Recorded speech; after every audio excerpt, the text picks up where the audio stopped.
I've had some comments asking me to create a movement guide on my YouTube channel, and I didn't really want to do this at first because there are already a lot of Lurch Strafe guides out there on specific strafes like Neo Strafes, Beta Strafe, Snake Strafes, etc.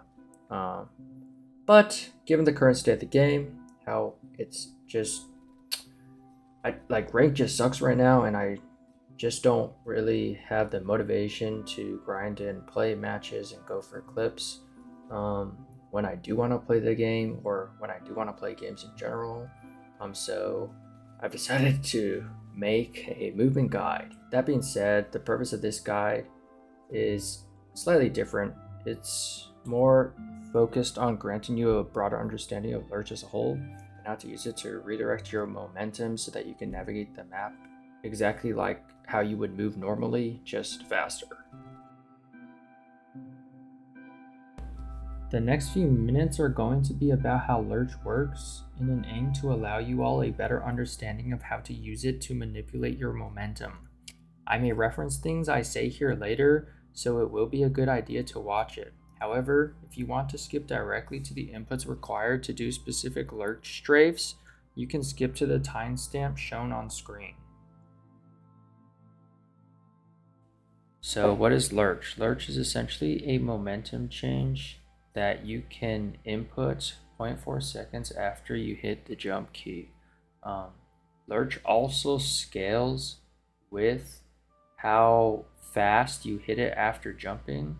So on screen you'll see I'm hitting it as soon as I jump, and then I'm timing it a little bit later, and near the end you'll see I barely move at all. You can think of it like a vector in the direction of the key press being added to your current vector of velocity. The only difference is that the speed of your new vector can never exceed your current velocity. In linear algebra terms, this means the magnitude of the vector will never increase past the magnitude of your initial vector before lurching.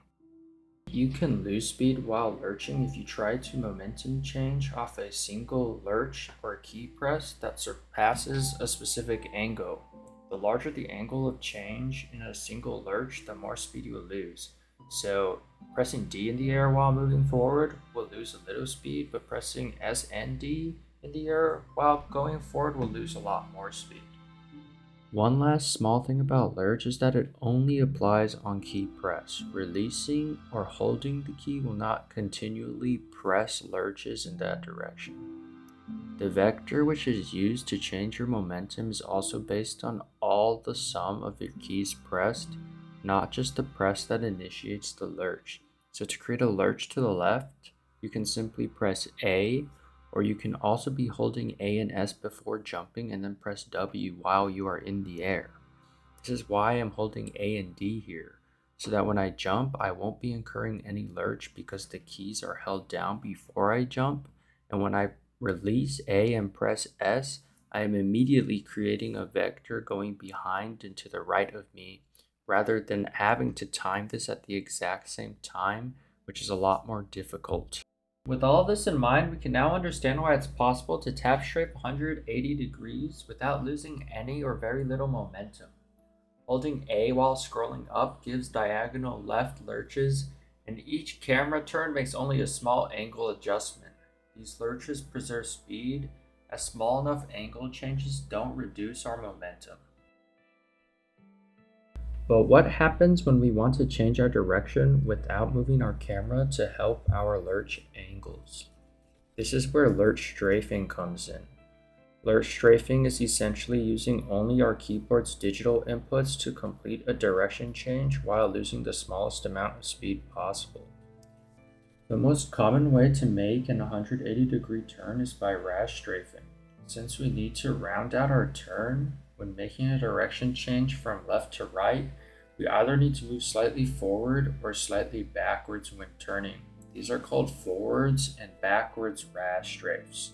When you choose to use each strafe is also very important, as picking the right strafe in reference to the distance of your enemy is also very important in maintaining momentum, and it's something I will get into later.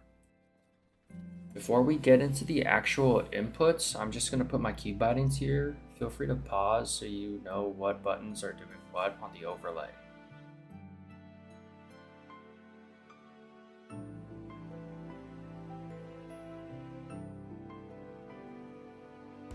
To execute a forward RAS strafe from left to right, while in the air, hold A and W, then hold D, and while scrolling up, release A and W and then hold S after a very small pause. The backwards RAS is slightly more difficult since you'll need to press A and S and then release both A and S and hold S again before pressing D and beginning to scroll up.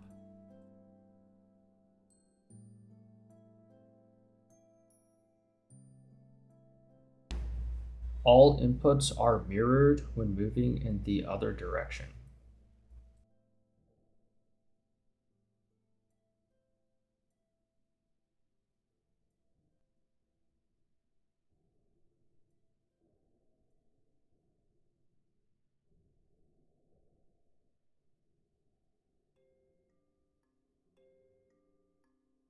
We can further optimize these strafes by choosing the correct times to use them and slightly changing our key presses. The reason behind this is that at closer ranges you are more likely to move your camera while tracking a target in a way that will increase the angle change of the lurch vector, which can lose speed, so we want to get around this by inputting more lurches during this time to smooth out our turn.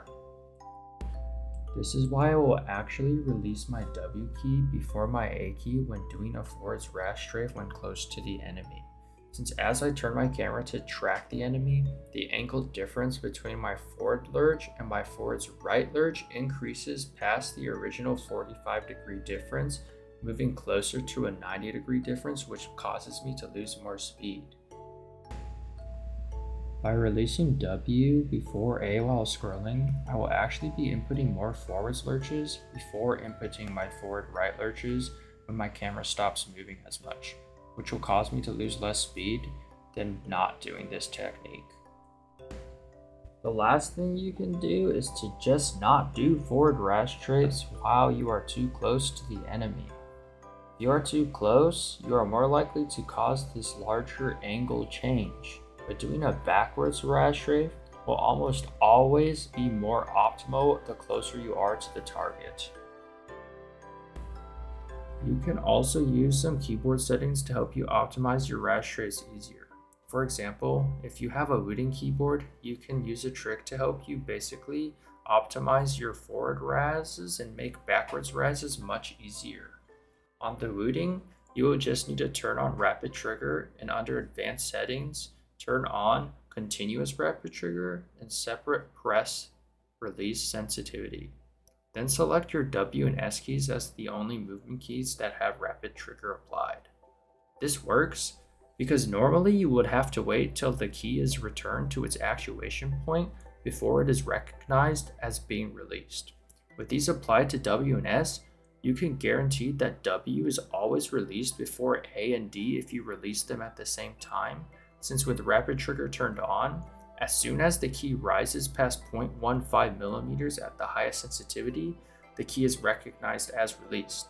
This is also why backwards RASs are much easier, since you don't need to fully release the S key before it is recognized as released, and thus it allows you to press S much faster.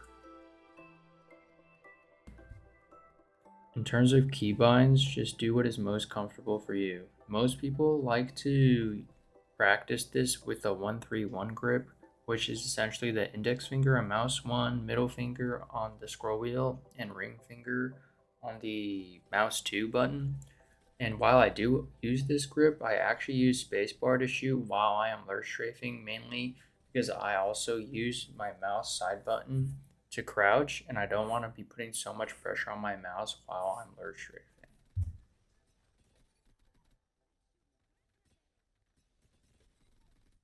When practicing your lurch strafes, you should also always be aiming at a target.